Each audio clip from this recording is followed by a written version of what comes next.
Salut, c'est Hervé du site onacunevie.com.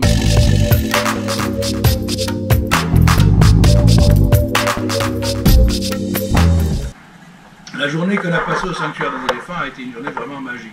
C'est extraordinaire de pouvoir côtoyer des animaux aussi énormes et aussi sympathiques de près, de les caresser, de leur donner à manger avec la main dans la bouche et tout ça, c'est vraiment fantastique. Mais après, quand on creuse un peu le sujet, on se rend compte que ces soi-disant sanctuaires des éléphants, ben, c'est un piège à touristes, c'est-à-dire que c'est une usine à selfie.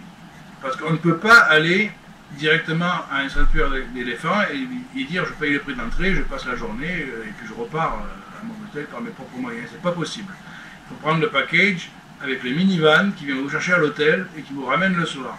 Et les minivans, que ce soit pour n'importe quelle excursion que vous allez prendre, ils ne décollent pas s'il n'y a pas au moins 10 personnes dans la minivan. Et donc, souvent vous réservez votre excursion, quelle qu'elle soit, mettons les sanctuaires des éléphants, et vous devez attendre que le van soit rempli pour qu'il veuille bien vous y amener.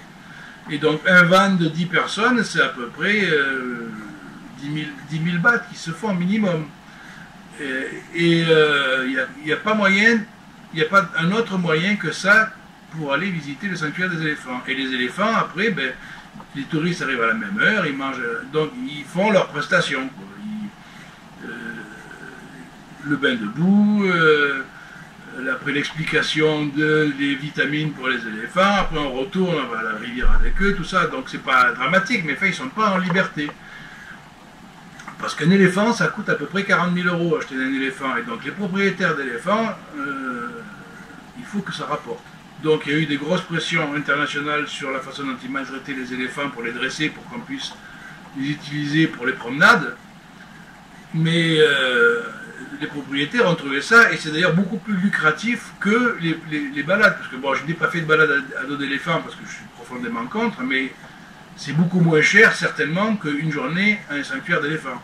Et vu qu'ils ne partent pas au sanctuaire tant que le van ou les vannes ne soient pas pleins à bord, c'est infiniment plus lucratif pour eux que les balades conventionnelles.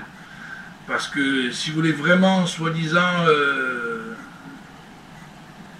donner une fin honorable aux éléphants qui ont été maltraités toute leur vie, ben, ils les relâchent dans la jungle. Parce qu'un éléphant, il a besoin d'une personne pour trouver des bambous à manger et puis aller boire à la rivière, hein, surtout dans un pays comme la Thaïlande qui regorge de verdure et de flotte. Hein. Donc c'est qu'il faut qu'ils rapportent. Et en plus, ces éléphants-là, ils continuent de procréer. Et les éléphantos qui naissent dans les sanctuaires d'éléphants ne sont pas relâchés dans la nature pour aller vivre leur vie sauvage. Ils sont engagés dès la naissance à travailler dans les sanctuaires d'éléphants comme leurs parents. Et donc c'est un business comme les promenades, sauf qu'ils sont moins frappés, probablement, mais ils ne sont pas plus libres. Et donc en Thaïlande, ben, il y a 3800 éléphants dans les sanctuaires ou les exploitations de promenade, et il y en a à peu près 3000 en liberté, qui sont des éléphants sauvages, mais en fait qui sont tous bagués, suivis par les rangers et tout ça. Donc de vrais éléphants sauvages qu'on a jamais vu l'être humain, il n'y en a pas. Mais si vous voulez vraiment respecter les éléphants comme ils prétendent le faire dans ces sanctuaires, ben, ils les relâcheraient tous dans la jungle et il y aurait 6800 éléphants sauvages en Thaïlande. Et les sanctuaires étant juste une attraction touristique comme les fermes de tigres, tout ça où je refuse d'aller parce qu'ils sont complètement drogués, dégriffés, attachés, c'est une horreur. Mais enfin voilà. Donc, malgré tout ça, je garde un très bon souvenir de ce sanctuaire d'éléphants, même si je ne pense pas y retourner un jour dans ma vie à cause de tout ce que je viens de dire.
Thank you.